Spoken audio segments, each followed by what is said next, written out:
주제를 사실은 제가 제안받은 게 작년에 출판한 책 가지고 했으면 좋겠다. 그렇게 이제 말씀을 해주셔가지고 작년에 출판한 게 다른 사람들하고는 거꾸로 됩니다. 그러니까 박사학위 끝나고 들어온 귀국을 하면 박사 논문부터 출판을 하거든요. 내가 이런 공부했습니다. 그런데 기회가 없었던 것은 아니지만 저는 은퇴 전까지는 책을 출판하지 못하고 논문만 한 두세 개 쓴 게 있었어요.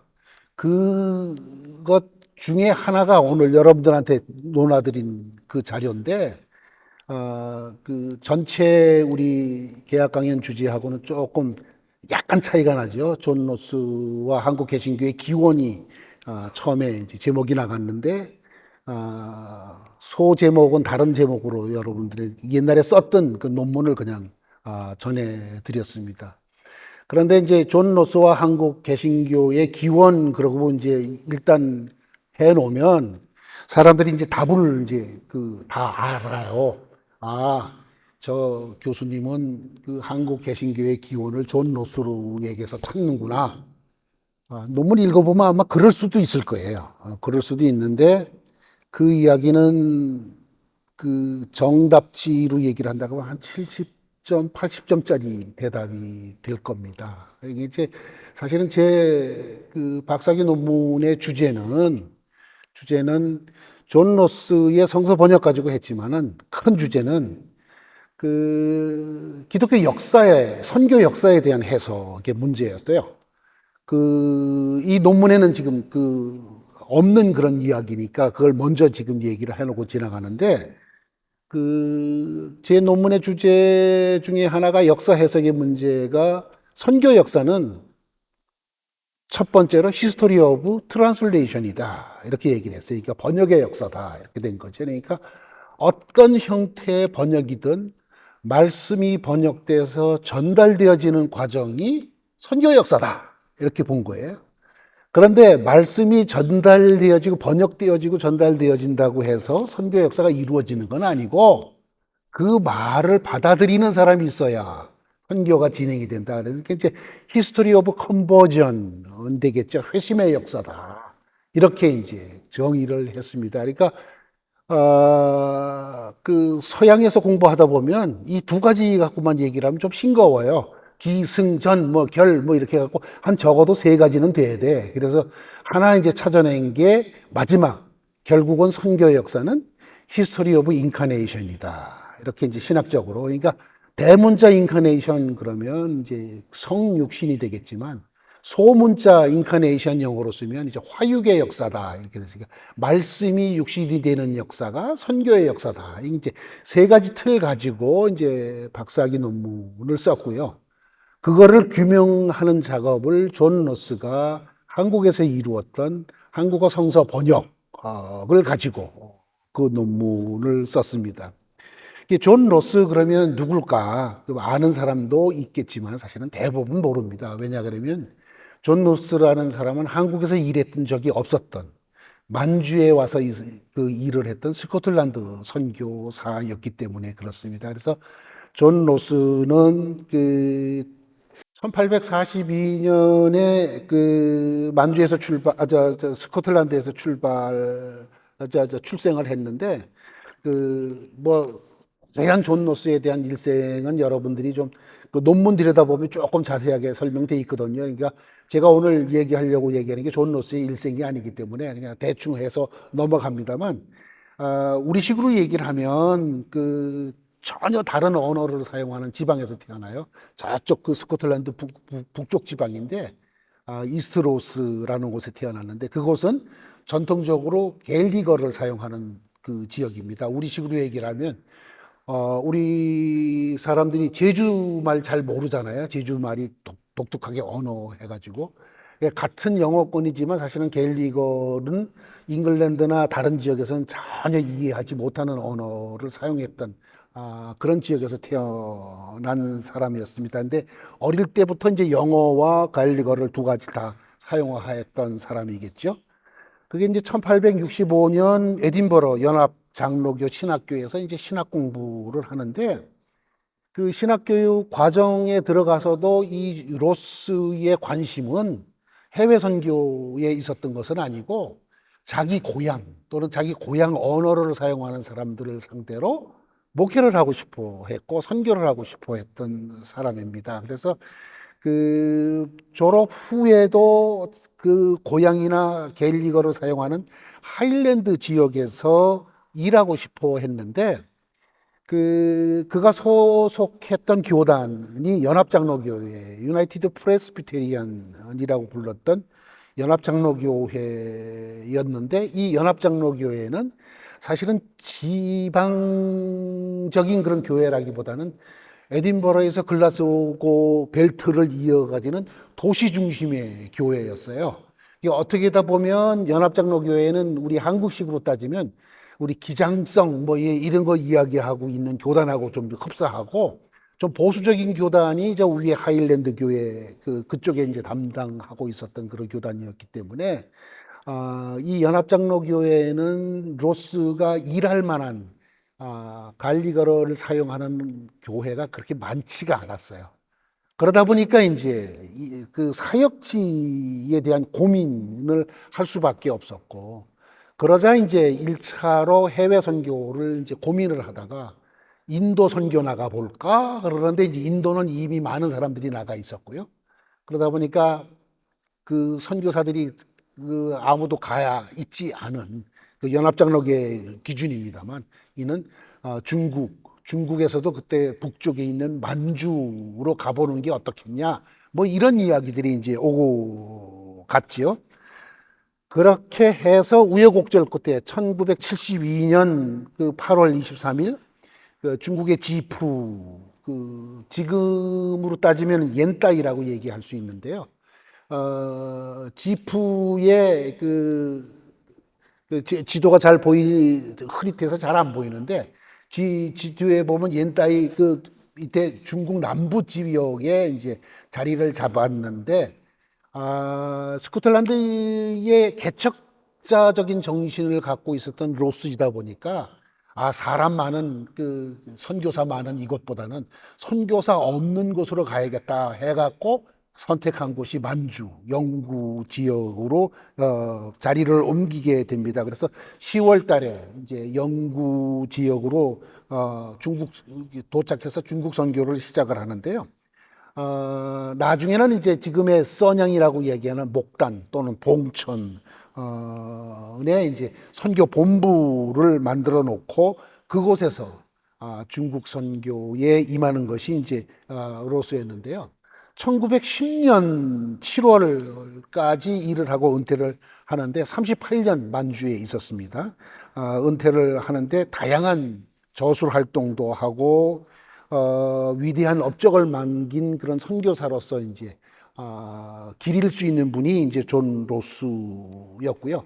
은퇴 이후에는 에딘버러에 있는 메이필드 교회에 이제 일반 장로로서 이제 3년 동안 봉사하고 1915년에 이 세상을 이제 작고하시는 분이 이제 존 로스인데요. 스코틀랜드 연합장로교회가 언급하고 있는 존 로스의 업적을 보면 그 대학교를 3개를 세우고요. 그리고 2개 병원을 세웠고 7개 교회를 개척을 하고 18개의 선교지소죠. 선교지소를 이제 설립을 하고 그리고 이제 세례자 수죠. 세례 준 사람 수 따지면 4,242명에게 신자들을 가진 만주교회 선교부를 설립 운영을 했던 게 이제 존 로스다라고 얘기할 수 있습니다.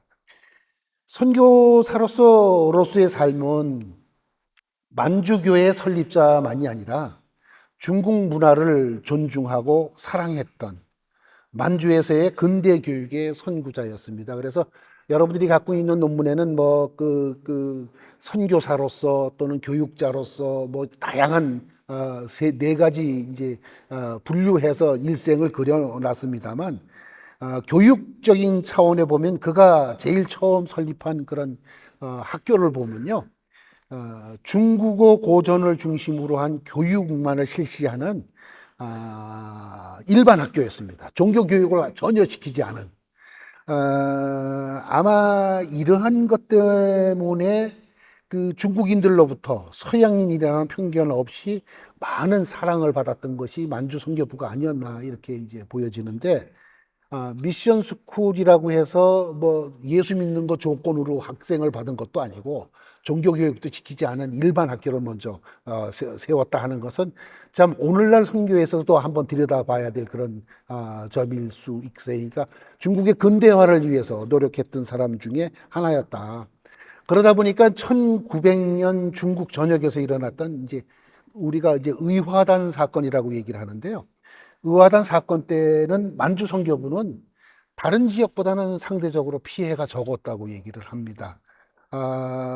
그러다 보니까 1905년 그 러일 전쟁이 일어났을 때, 러일 전쟁이 우리나라는 저 평양을 중심으로 해서 우리 그 한반도 북쪽에서 일어났던 전쟁 이렇게 생각하는데, 사실은 러일 전쟁은 일본이 러시아 세력을 물리치기 위해서 요동지방에서 일으키는 전쟁이었거든요. 주전쟁이 그 요동이었어요.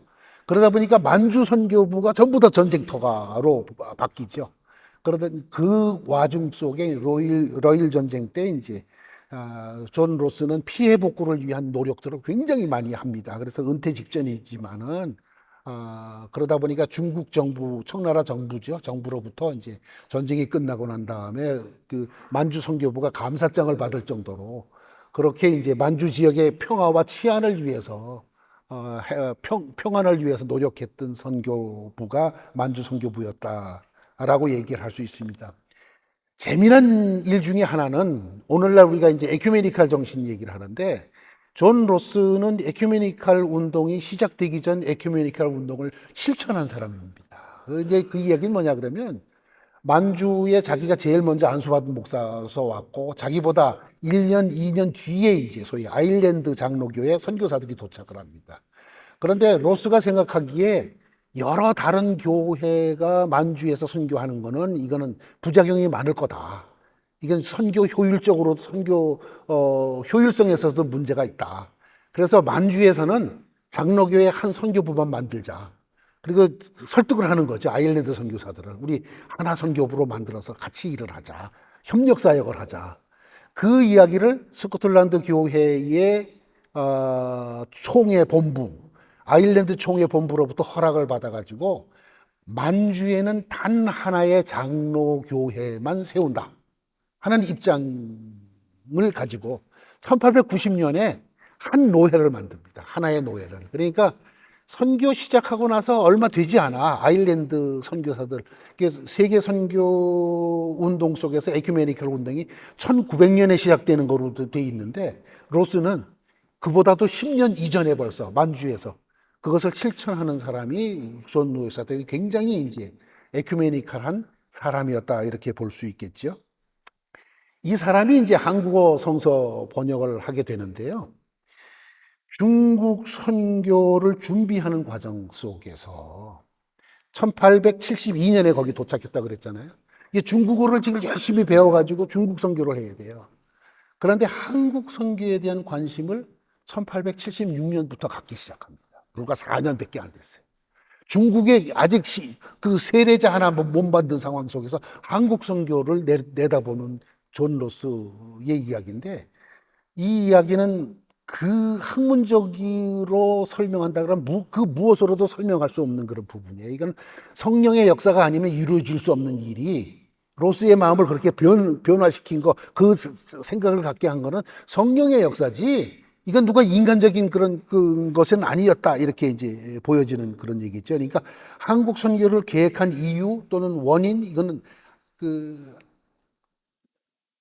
해명할 수 없는, 설명할 수 없는 그런 부분일 겁니다. 그런데 이제 선교 불모지에 도착한 첫 번째 안수받은 목사, 선교사 로스가 한국 선교를 생각해서 성서 번역을 계획하게 된 이유는 그 누구도 알 수 없는 그런 일 중에 하나인데, 어쩌면은 몇 가지 흐름이 있어요. 1866년 대원군에 의해서 일어나기 시작했던 쇄국 정책이죠. 병인 박해를 피해서 만주로 도망갔던 천주교인들이 여러 명 있었다고 그래요. 그 사람들이 이제 만주로 도망가면 을에 이제 봉천, 지금의 선양 쪽을 지나가고 거기서 거주할 수밖에 없었을 텐데, 그들을 통해서 이제 천주교의 박해 실증을 들었을 거다라고 볼 수가 있을 거고요. 그리고 이제 1876년에 일어났던, 그러니까 같은 해 일어났던 이제 제네럴 셔마노 사건이 있었어요. 이때 이제 순교한 로버트 토마스 목사의 얘기가, 만주에 있었던 선교사들은 익히 들었을 그런 소식일 거예요. 미국 상선을 타고 들어가다 대동강에서 순교한 토마스. 뭐 이래서 한국 선교에 대한 관심을 가질 수 있었을 거다라고 추정을 할 수 있습니다. 하지만 한국 선교에 대한 직접적인 자극을 준 것은 그 두 가지 사건, 병인 박해, 제네럴 셔마노 사건, 추정은 할 수 있겠지만 직접적인 것은 없고요. 직접적인 그런 연관성은 스코틀랜드 성소공회에서 파송됐던 만주에 와서 있었던 알렉산더 윌리엄슨이라는 선교사가 있었습니다. 이 알렉산더 윌리엄슨이라는 선교사가 토마스 목사를 자극시켜 갖고 한국에 보내는 거였거든요. 한국에 보낸다는 얘기가 로스하고 비교하면 참 재미있는 얘기인데, 토마스 목사는 웨일즈 출신의 선교사였는데 만주에 중국에 도착하자 산동 지방에서 일을 하다가 도착하자마자 풍토병에 걸려서 부인이 죽습니다. 부인이 죽으니까 토마스 목사는 화가 난 거예요. 에? 선교사로서 난 자원해서 중국까지 왔는데 어떻게 사랑하는 내 아내를 데려갈 수 있습니까? 하나님 애도 너무합니다. 나 선교사 못할 먹겠습니다. 그리고 때려쳐요, 선교사. 때려치고 세관에서 먹고 살기 위해서 일을 하는 걸 보고 알렉산더 윌리엄슨이 참 측은해가지고, 야, 너 그래도 목사로서 이곳에 와가지고 선교는 해봐야 될 거 아니냐. 중국 선교 싫으면 내가 한국 선교 소개할 테니까 한국 가서 선교해봐라. 그래서 한문 성경을 여러 권 줬는데, 이 한문 성경을 갖고 황해도 장산곳 앞바다에 있는 섬에 들어와서 한 달간 머물면서 한국 성경 전해주고, 야, 이 한국이라는 곳이 선교하기 참 좋은 곳이로구나. 그러고 들어가서 한국으로 오는 제네럴 셔마노를 타고 한국에 왔다가 대동강에서 땅도 못 밟아보고 죽는 게 토마스예요. 토마스예요. 이제 그렇다 그러면은 이 윌리엄슨 목사가 아마 고려문에서 한국 사람들에게 한국 성경도 팔고 그랬는데, 어쩌면은 이 사람이 존 로스에게 한국에 대한 얘기를 집중적으로 했을 거다. 이렇게 이제 추정할 수 있는 그런 부분들이죠. 그래서 이제 한국 선교에 대한 관심과 흥미가 이제 일어나기 시작을 했는데, 1974년에 이제 존 로스가 고려문을 처음 방문을 했다고 해요. 그래서 고려문을 방문을 해서 한국 사람을 만날 것을 노력했는데, 직접적으로 한국 사람 만난 적은 없었다고 얘기를 한두 사람 있긴 있었는데, 어학 선생을 고용하고 싶었는데 그것도 실패하고 그랬다고 이제 하는 그런 얘기가 있는데, 존 로스가 이제 그렇게 한 이야기 중에 하나가, 그 다음 여기가 이제 나오는 그 이야기의 책인데요. 1876년 2년 있다가 고려문을 방문을 해요. 이 고려문 이야기는 사실은 우리나라 역사 속에서 다시 한번 얘기해야 될 부분인데, 중국 사람들은 고려문이라고 불렀어요. 그런데 우리나라 사람들은 그곳을 뭐라고 불렀냐면 봉황성이라고 불렀습니다. 의주에서 한 100리 정도 들어가면 요동 땅을 지나가요. 요동 땅을 지나가면 중국과 한국 사이에 책문이 있는 곳이 고려문이고 봉황성이었습니다. 그래서 봉황성이라는 얘기는 우리나라가 사신국가니까 황제가 있는 나라를 들어가는 문이다. 그래서 봉황성이고, 그쪽에는 고려로 지나가는 문이다. 그래서 거기가 이제 소위 중국과 한국 사람들 사이에 수시로 시장이 열리는 곳이어서 그 상거래가 이루어지는 곳이 바로 이제 그 봉황성이라고 하는 그런 곳이었죠. 이 이야기에 우리나라 역사 속에서는 기술이 안 된 그런 그 이야기 중에 하나입니다만, 그 고려문 또는 봉황성부터 압록강 또는 두만강 여기까지를 뭐라고 부르느냐? 여기를 간도라고 부르는 겁니다. 간도 그럴 때, 북간도, 남간도 그럴 때, 간도는 행정적으로 중국과 한국 정부 그 누구도 관리 안 하는 중간 비무장지대예요, 간도가. 근데 그 간도를 누가 팔아먹었냐? 김일성이 중국한테 백두산, 압록강, 두만강 경계로 땅을 다 중국한테 넘겨버린 거예요, 그게. 이북에 진주를 하고 나서. 그러니까 우리나라 역사를 제대로 알아야 되는데 우리나라 땅은 아직도 거기가 우리나라 땅이었었다라고 생각할 수도 있는 그런 부분들이죠. 그래서 이제 이곳에 그 고려인들, 한국인들이 그렇게 많았다라고 얘기할 수 있습니다. 근데 알렉산더 윌리엄슨도 이 고려문에 방문해서 한문 성경도 한국 사람들한테 팔았지만 1876년에 사실은 그 74년이로군요. 74년에 이곳에서 이제 한국 사람을 만나서 한문 성경을 한국에서 팔았는데 그 한문 성경을 받아가지고 고향으로 돌아간 사람이 자기 아들한테 넘겨줘요. 그 아들이 그 성경을 보고 감동을 해가지고 스스로 만주에 와가지고 신앙 고백하고 세례를 받는데 이 사람이 우리나라 역사 속에서 그 유명한 백홍준이라는 분이에요. 백사도 그리고 하는 그런 분인데 이런 식의 이제 한국과의 로스의 관계가 이제 시작이 되는데 본격적으로 1876년에 존 로스가 두 번째로 고려문을 방문해서 의주 사람 이응찬이라는 사람을 만나요. 근데 이응찬이라는 사람을 만나서 이 어학 선생으로 고용을 하는데 곧바로 목단으로 돌아와서 그를 데리고 돌아와서 어학을 배우는 동시에 성서 번역을 시작을 한 거로 이제 짐작을 할 수가 있습니다. 이응찬을 만난 지 1년 만 1877년에 한국어 교본, 여기 이제 자료에 보이는 게 코리안 프라이머, 그러는데 한국의 회화책이죠. 회화책을 출판했는데 한국 선교를 위한 목적으로 이것을 출판한다. 서문에 그렇게 돼 있어요. 한국 선교를 하기 위해서 이 책을 출판한다. 하는데 이 책은 그 영어로 된 한국어 교본, 첫 번째 교본이 되겠습니다. 우리 한국 전체를 통틀어 가지고.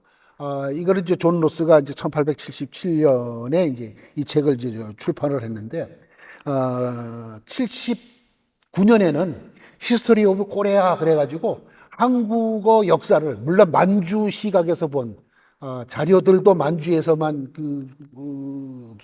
수집한 책입니다만, 한국사, 영어로 된 최초의 한국사를 1879년에 이제 출판을 하고, 중국사, 만주사와 한국사, 이 출판 때문에 사실은 글라스고 유니버시티에서 이분이 이제 명예박사학위를 받게 되는 그런 결과도 이어집니다.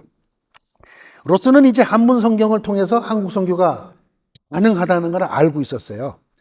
한글 성서, 신약 성서 번역을 그런데도 이제 했다 하는 것은 불가사의한 거죠.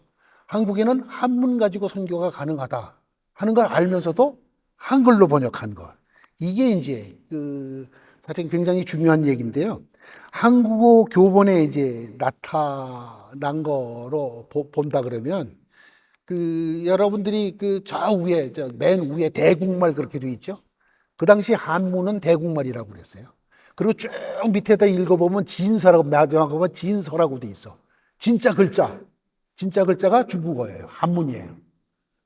그러면은 중국어 한자가 진짜 글자고 대국말이고 조선말이고 언역이라고 표현되는 쌍놈의 글자라고 표현되는 한글, 그 존재를 알고 있으면서도 존 로스는 한국어로다 성서를 번역하려고 결심을 하게 됩니다. 로스는 그 이유가 보면 한글이 표음식 기록 물자이기 때문에 아주 아름답고 단순해서, 이 세상에서 제일 아름답고 단순해서 누구든지 쉽게 그리고 빨리, 그러니까 아녀자라도 2시간이면 한국어를 읽을 수 있다, 배우면 읽을 수 있다, 이렇게 설명할 정도로 한글에 대한 상식을 갖고 있었습니다. 그의 한글 선택의 진정한 이유는 결국은 보면 선교 과정 속에서 보면 한국인 전체를 선교 대상으로 삼았기 때문이다, 이렇게 얘기할 수밖에 없습니다. 그러니까 한자를 읽을 수 있는 사람들은 제한됐는데 한글로 번역하면 한국 사람들 전체가 다 하나님의 말씀을 접할 수 있을 거다. 그래서 이제 한글을 택한 이유가 되겠는데요. 한글이 약 1200만 명 사람들의 언어이며, 그리고 그 표음식 문자의 놀랄만한 단순성 때문에 모든 백성이 읽을 수 있다는 것이다. 이 한글 번역은 한문 번역 성서가 한국의 학식 있는 사람들에게 줄 수 있는 것과 다르다. 그것은 모두가 이해할 수 있는 일상생활에서 사용하는 언어로 세상의 구세주이신 그의 놀라운 사랑에 대해 그 나라의 여성들, 그리고 가장 낮은 계급과 문명에 가난한 사람들에게 분명하게 말하기 위한 것이다.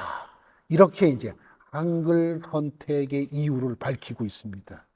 하나님의 말씀인 성서는 모든 인류에게 정의, 평화, 생명의 말씀인데, 로스는 한글 성서 번역을 통해 모든 한국인에게 생명의 말씀을 전하려고 노력했던 것이다. 이렇게 볼 수 있을 겁니다. 특히 당시에 배움으로부터 소외되었던 여성들과 가난한 절대 다수의 한국인들에게 정의, 평화, 생명의 말씀을 전하기 위해 한글 번역을 선택한 것은 아주 경이로운 선교적 결단이었다. 이렇게 판단할 수밖에 없습니다. 그런데 이제 이 성서 번역을 언제부터 어떻게 시작해서 무슨 어떻게 이제 이루었냐 하는 게 이제 제 논문에는 장황하게 설명되어 있는데, 이게 굉장히 사실은 중요한 얘기인데 여러분들한테는 중요하지 않을 수가 있어요. 그래서 이제 슬쩍 하고 넘어가긴 하겠는데, 로스가 첫 번째 안식년 맞이해서 1879년, 이게 72년에 도착해서 79년 7년 만에 이제 스코틀랜드로 돌아갔을 때 기록을 보면 복음서 4개의 초역을 가지고 들어갔다 이렇게 돼 있어요. 그러니까 그 원고가 뭐 완역된 원고는 아닌데 1차 초벌 번역을 한 복음서 4권의 번역을 가지고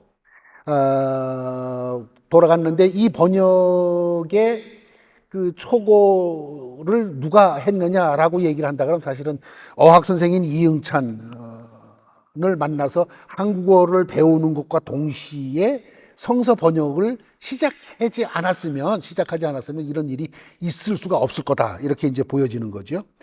번역의 방법은 한국인들이 한문 성경을 보고 한글로 번역하면 로스 목사가 그 원고를 헬라어와 영어 성경을 대조하면서 교정을 했을 것으로 추정을 합니다. 그러니까 로스 목사는 자기가 직접 헬라어하고 영어 성경 보고 번역했다고 그렇게 얘기를 하는데, 그건 그 로스 선교사 새빨간 거짓말일 거다. 예? 한문 성경 보고 한국 사람들이 번역해 놓으면 그거를 그리스어 그다음에 영어 번역 갖고 대조를 하면서 교정 작업을 하는 것이 그들의 일상이었을 거다. 이렇게 이제 보여지는 거죠.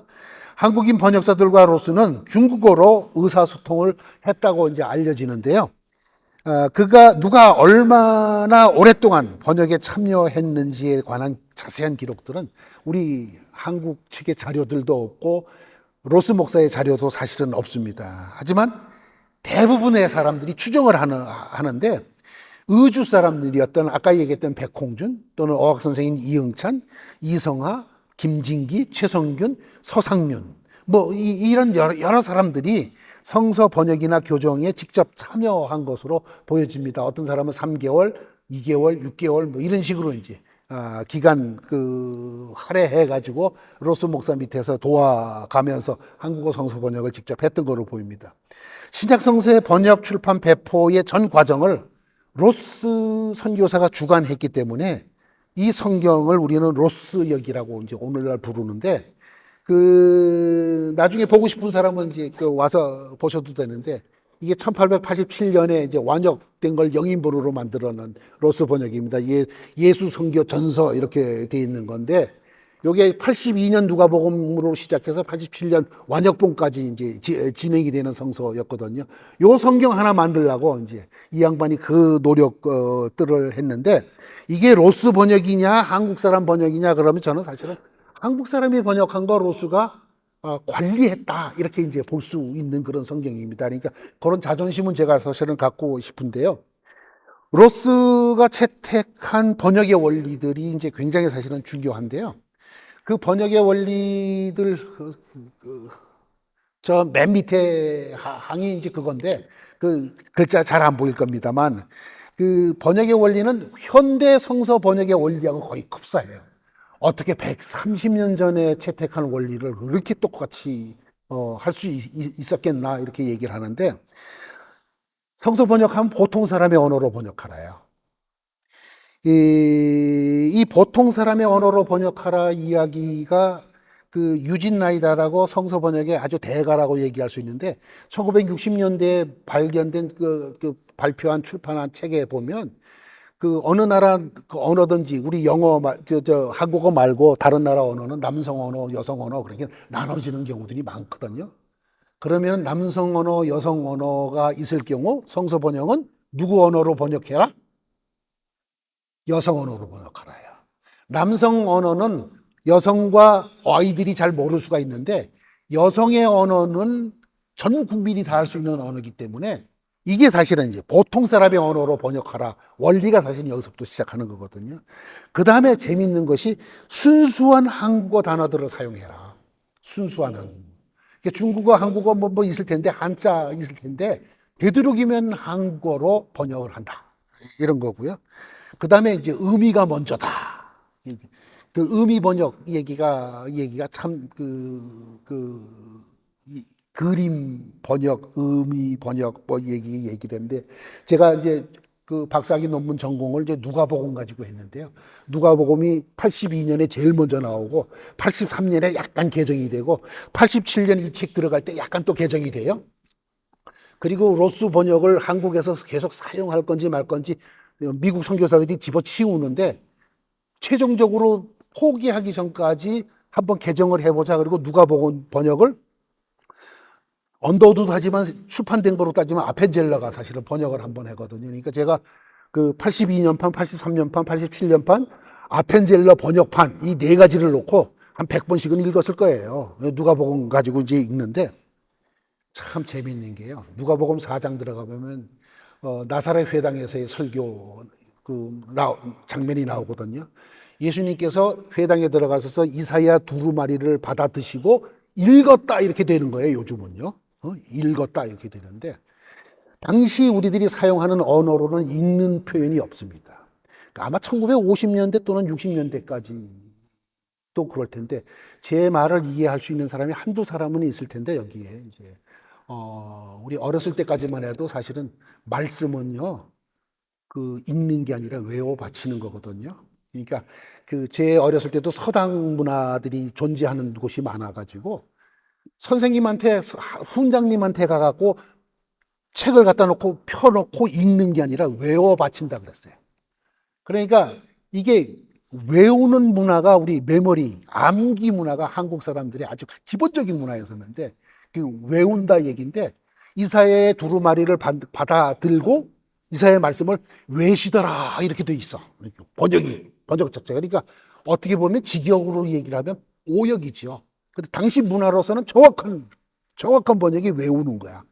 그런데 본문에는 없는 게 하나 더 들어가요. 본문에는 없는 게 하나 더 들어가는데 뭐냐 그러면 예수님께서 이사야의 말씀을 받아 드시고 두루마리를 받아 들어 왼편으로 드시고 이렇게 돼 있어요. 왼쪽으로 드시고요. 왼편으로 드시고. 이게 왼쪽으로 들었다 얘기죠. 두루마리 필래니까 받아들고 두루마리 필래니까 이게 그림 언어라고 그래요, 그거거든요. 그러니까 한국 문화 그림 언어를 정확하게 이해하면서 번역을 한 게 사실은 로스 번역이다 이렇게 볼 수 있는 그런 부분입니다. 그 다음에 통상적인 한국어 사용 예와 충돌하는 표현은 피해라. 그리고 메시지의 내용을 유지하기 위해 문장의 형태를 뭐 유지해라. 이제 그런 얘기들을 많은데요. 그리스어 명사들과 근접한 근사값. 그래서 뭐 십자트리어토고 안식일은 사바딜 그랬어요. 사바딜. 안식일은 뭐 이런 식으로 해서 번역이 안 되는 것은 뭐 그런 식으로 얘기를 했고요. 그리스어 용어를 유지를 하는 그런 밥팀예, 세례라는 거를 방법이 없으니까 밥티즘, 그래서 밥팀예, 뭐 이런 식으로 이제 번역을 한 게 이제 특징 중에 이제 하나라고 얘기할 수 있고요.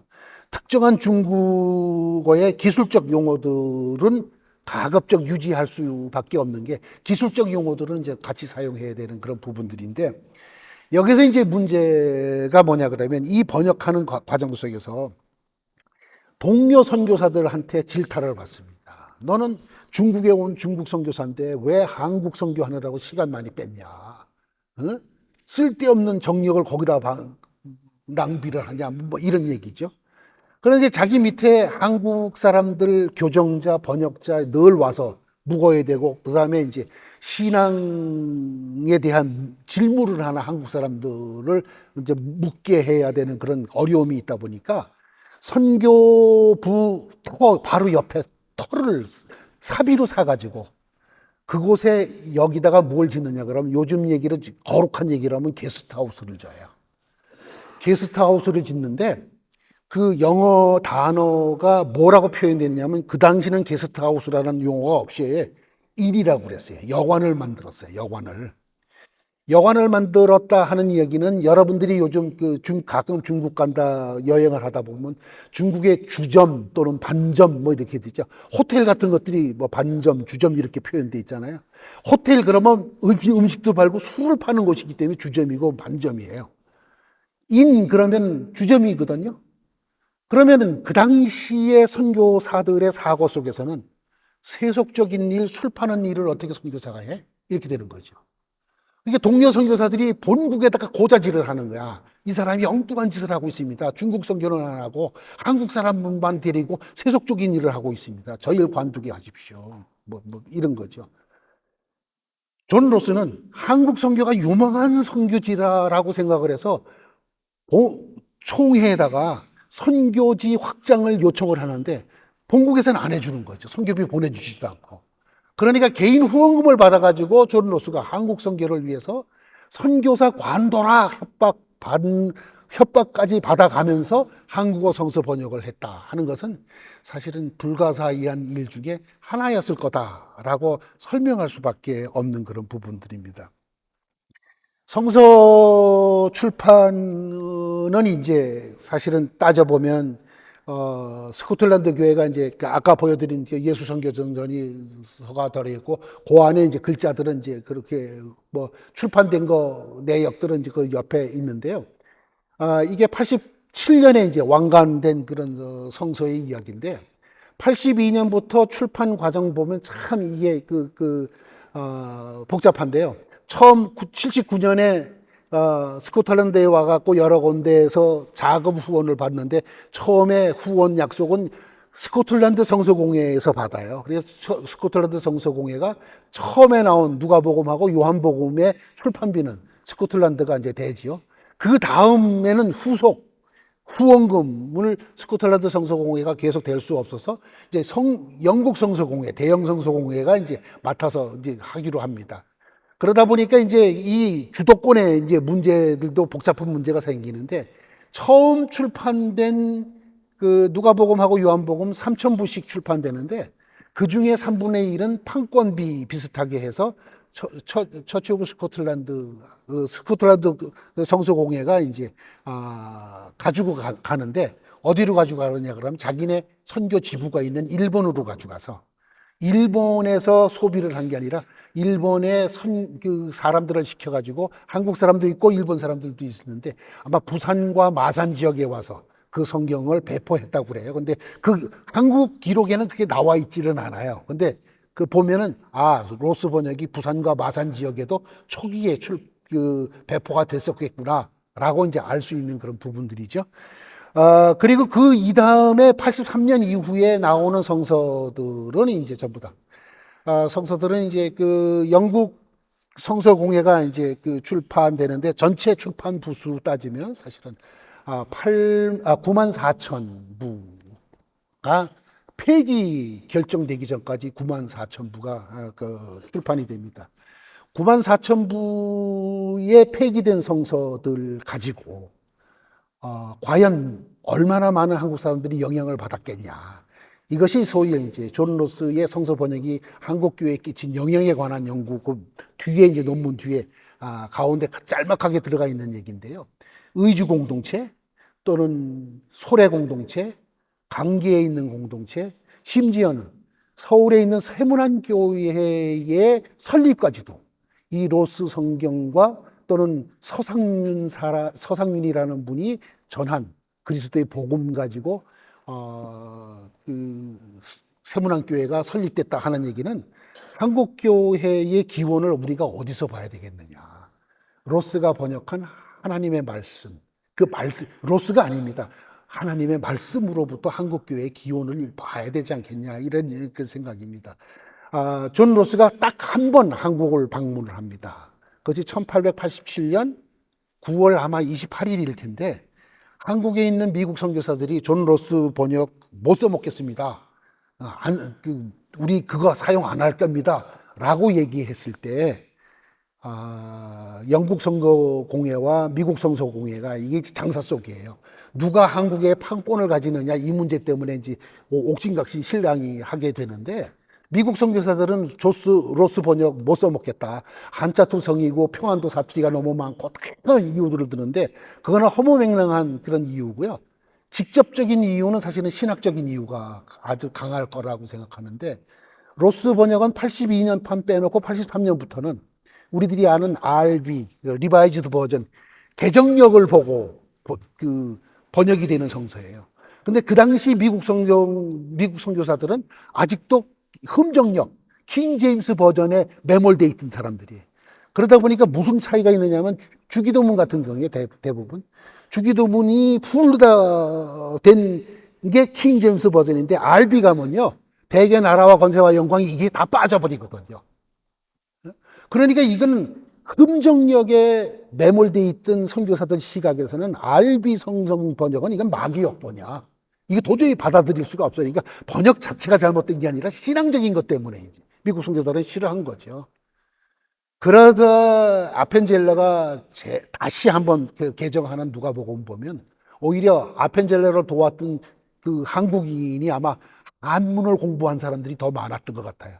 그러니까 순수한 한국어로 번역된 한글 용어가 한문으로 바뀌는 경우들도 많은 곳에서 볼 수가 있는 그러기 때문에 무슨 뭐 어려운 단어가 오역이 많고 평안도 사투리가 어떻고 이런 이야기는 미국 선교사들이 로스 번역을 집어치우기 위한 그런 한 구실에 이제 불과했다 이렇게 이제 보여질 수가 있습니다.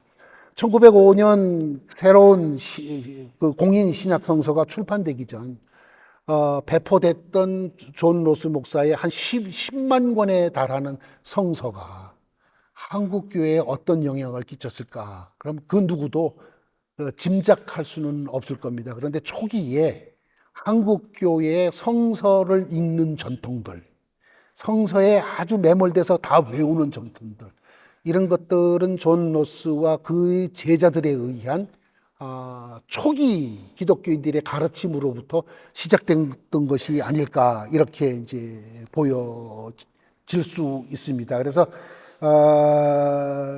그 의주 강계 또는 그 자생적인 기독교 공동체뿐만 아니라 세문안교회, 뭐 소래교회, 황해대 소래교회는 백낙준 박사 같은 경우는 한국교회 요람지다 그러는데 소래교회는 사실은 서상윤 씨의 이렇게 일가 친척들이 옛날부터 살던 동네였거든요.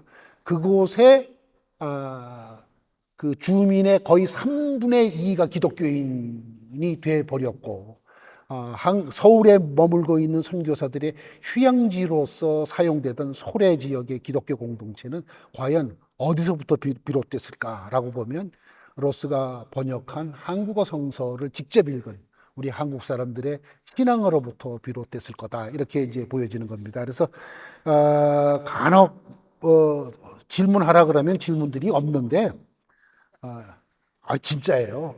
질문들이 없는데 내가 강의를 잘하니까 질문들이 있을 수가 없을 거야. 근데 질문들을 해야 되기 때문에 강의는 여기서 이 정도로 마치겠습니다. 감사합니다.